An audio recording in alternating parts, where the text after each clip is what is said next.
Όταν βρήκαμε έναν ανεμιστήρα με μηχανή, αποφασίσαμε να φτιάξουμε ένα ελικόπτερο.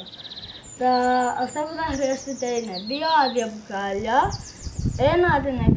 ένα άδειο τενεκεδάκι από μπύρα, 2 ξύλα, 6 φελούς, 3 ξυλάκια από καλαμάκι, μια πινέζα και ένα λίγο χοντρό πλαστικό σουπλά που θα κάνετε τους έλικες.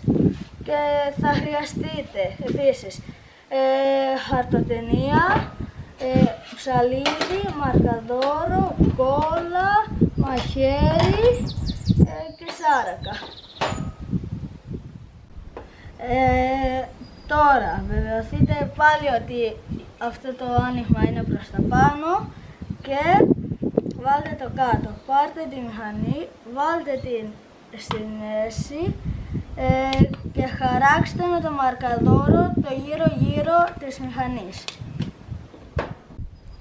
Τώρα θα ανοίξω από εδώ που έχω χαράξει και θα κάνω την τρύπα για να μπει η μηχανή.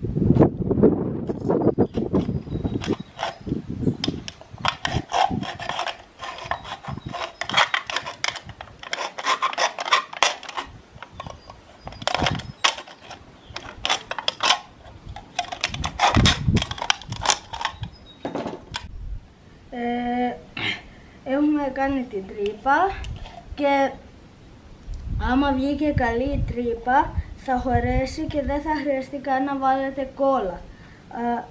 Αλλά βεβαιωθείτε ότι αυτό το κουμπί δείχνει προς την κατεύθυνση της τρύπας αυτής.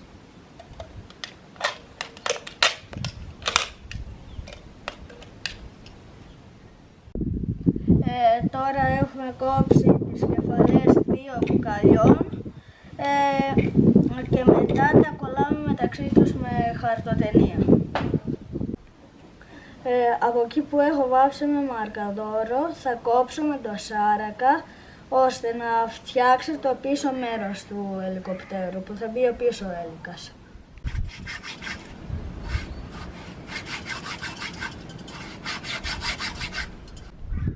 Τώρα θα φτιάξω από ξυλάκια για σουβλάκι και από 6 φελούς και από ένα ξύλο το σύστημα προσέγγισης του ελικοπτέρου.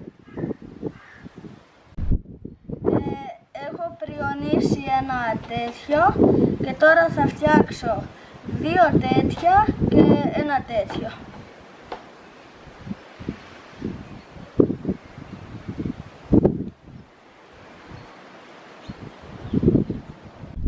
Το σύστημα προσγείωσης είναι τώρα έτοιμο, αλλά πρέπει να το κολλήσουμε όπως και το ελικόπτερο από πάνω. Τώρα θα κόψω τους έλικες. Τώρα οι 2 έλικες είναι έτοιμοι. Αυτό το μικρό έλικα θα το βάλουμε στο πίσω μέρος του ελικοπτέρου.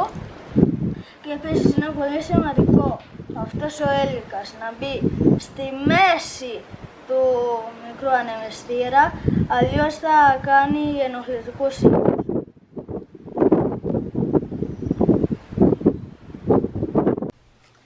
Τώρα έχει στεγνώσει η κόλλα και θα βάλω τον έλικα.